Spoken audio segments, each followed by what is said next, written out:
क्या हाल है आप सभी का? बहुत बढ़िया। तो आज हम उपस्थित हुए हैं इस क्लास में जिसमें हम कक्षा 7 वालों को पढ़ाने वाले हैं इतिहास। और इतिहास में चूंकि आप सभी जानते हैं कि कक्षा 7 में हम लोग मध्यकालीन इतिहास पढ़ते हैं और वहाँ पे हम पाठ 2 आपको पढ़ाने वाले हैं, भारत में सल्तनत काल की शुरुआत। अगर आपको याद हो कि पिछली क्लास में मैंने इस्लाम का आगमन पढ़ाया था, इस्लाम धर्म की उत्पत्ति कैसे हुई और आगमन कैसे हुआ, जहाँ मैंने मोहम्मद साहब के बारे में बताया था आपको, मोहम्मद गजनवी के बारे में बताया कि कैसे उसने सोमनाथ पे लूटपाट की। और फिर मैंने आपको मोहम्मद गोरी के बारे में बताया था जो कि अफगानिस्तान के गोर प्रांत का था, या भारत में आया, लूटपाट मचाया और भारत के राजा चूंकि आपस में धर्म जात इत्यादि के नाम पे बटे हुए थे, आपस में लड़ाई कर रहे थे, तो चूंकि संगठित शक्ति का अभाव होने के कारण उसने बारी बारी से भारतीय राजाओं को हराना शुरू कर दिया।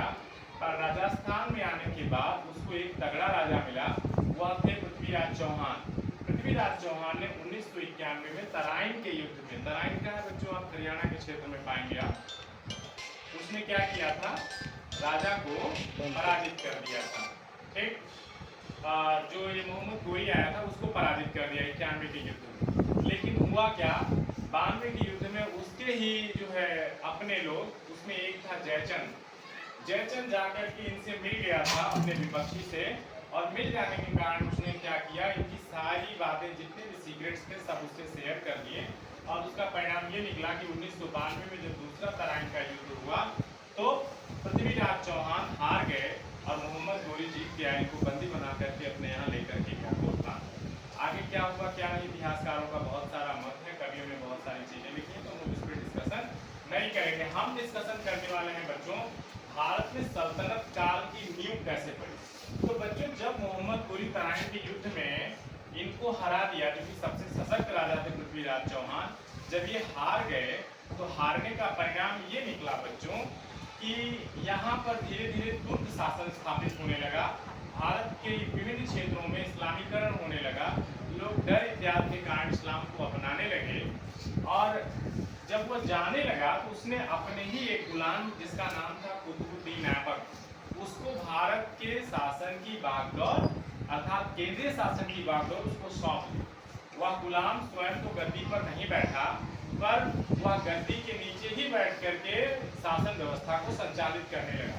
1206 में जब उसको यह खबर मिली कि मोहम्मद गोरी अब नहीं रहा, तो वह स्वयं गद्दी पर बैठ गया और बैठ करके उसने तुर्क शासन की व्यवस्था को बनाया और स्वयं को पहला तुर्क शासक घोषित कर दिया।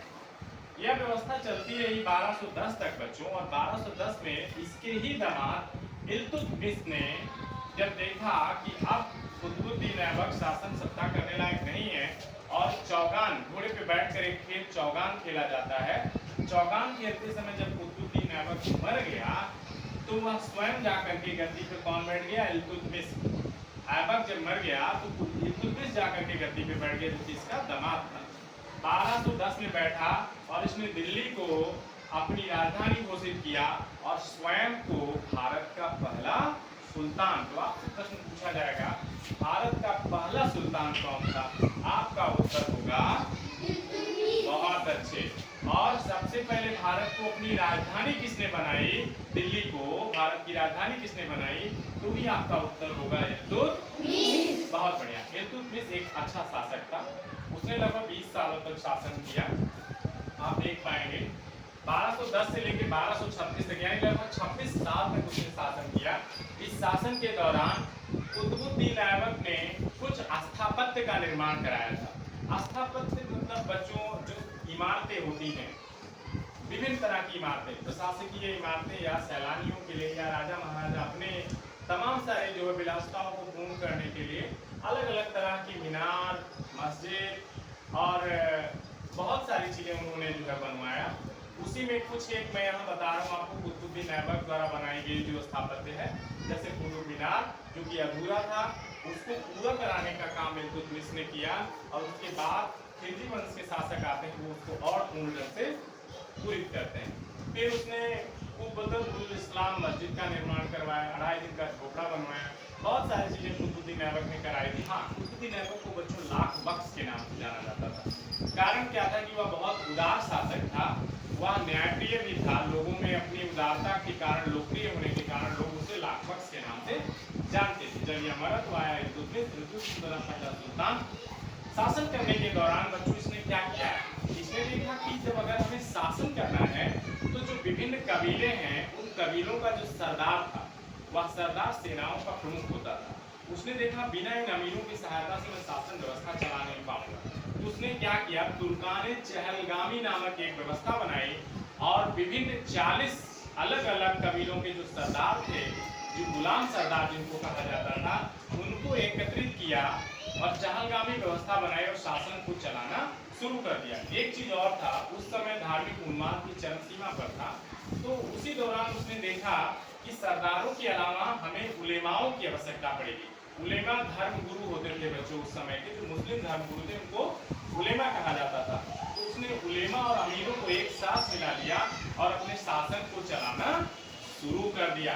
आगे आप देखेंगे उसने कुछ एक अच्छी चीजें भी करी। उसने केंद्रीय शासन की स्थापना की। उसने देखा कि हम एक जगह बैठ करके ऐसी व्यवस्था बनाएं जिससे हम संपूर्ण भारत पर शासन व्यवस्था को संचालित कर सके। इसलिए इसके लिए उसने क्या किया, उसने इक्तादारी एक प्रथा शुरू की। इक्तादारी प्रथा क्या थी, उसने देखा कि छोटे छोटे गाँव में पहले बांट दिया जाए। गाँव को बांटा और गाँव के मुखियों से संपर्क साधा। फिर गाँव को कई छोटे छोटे परगनाओं में बांटना शुरू कर दिया। 10-10 गाँव, 15-15 गाँव का एक परगना बना दिया और उस परगना का एक अधिकारी बनाया जो अपने ऊपर के प्रशासन को क्या करता था, सभी सूचनाएं प्रदान करता था।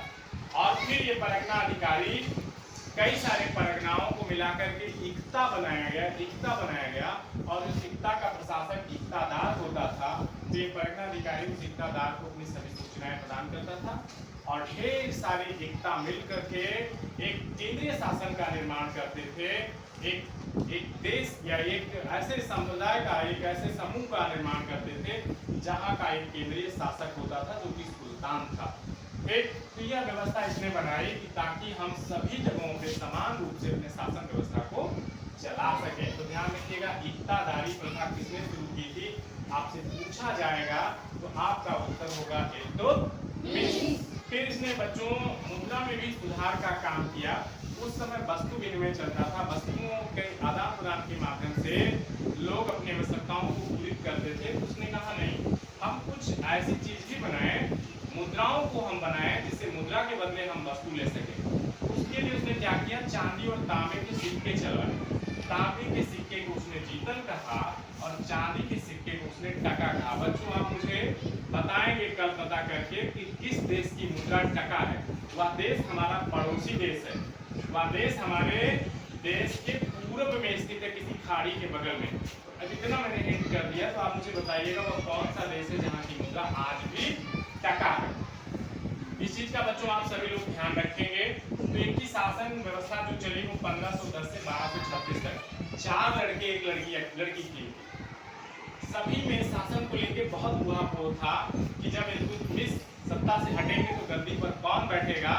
और फिर उन्होंने चहलगानों के जो कबीले के सरदार थे उनसे संपर्क साधा और संपर्क साधकर अपने मरने से पहले, अपने सत्ता से उतरने से पहले उसने क्या किया, अपनी बेटी रजिया को इस संपूर्ण दिल्ली प्रशासन का सुल्तान घोषित कर दिया और इस प्रकार से उसकी बिटिया रजिया सुल्तान के नाम से जानी गई और भारत की पहली महिला शासिका बनने का श्रेय रजिया को मिला, जो कि इसकी पुत्री थी। आगे देखेंगे रजिया सुल्तान के बारे में हम अपने अगले क्लास में बच्चों पढ़ेंगे।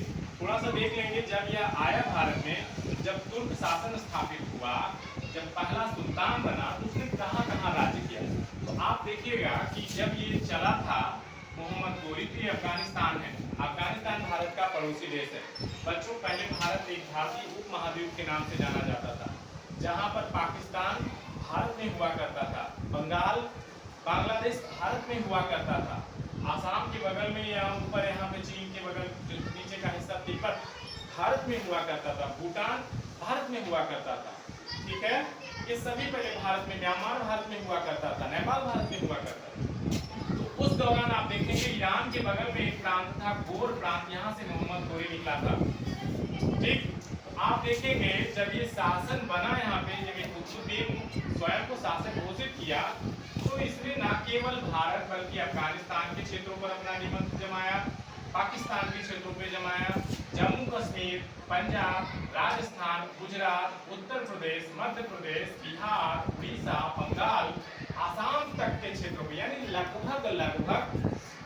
लगभग बच्चों उत्तर के जितने राज्य हैं, मध्य के जितने राज्य थे और पूर्व के जितने राज्य थे, इन सभी राज्यों पर उसने अपना आधिपत्य अर्थात जितने हिंदी भाषी क्षेत्र थे उन सभी राज्यों पर लगभग आधे से अधिक भारतीय उपमहाद्वीप क्षेत्र पर तुर्क शासन स्थापित हो गया।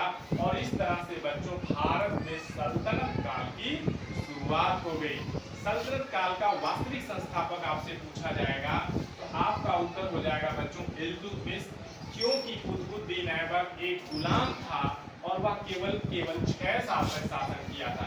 6 क्या 4 साल, 1206 से 1210 तक, केवल 4 साल। लेकिन ये भाई साहब आते हैं 1210 से 1226 तक, यानी 26 साल शासन करते हैं और शासन करके बहुत सारे सुधार करते हैं मुद्रा के क्षेत्र में, प्रशासन के क्षेत्र में, अमीर और उलेमाओं को मिला करके एक सामंजस्य स्थापित करते हैं और पूर्ण रूप से भारतीय उपमहाद्वीप के आधे से अधिक क्षेत्रों पर सल्तनत काल की स्थापना कर देते हैं। तो बच्चों आज की क्लास आपको कैसी लगी? अच्छी। Thank you.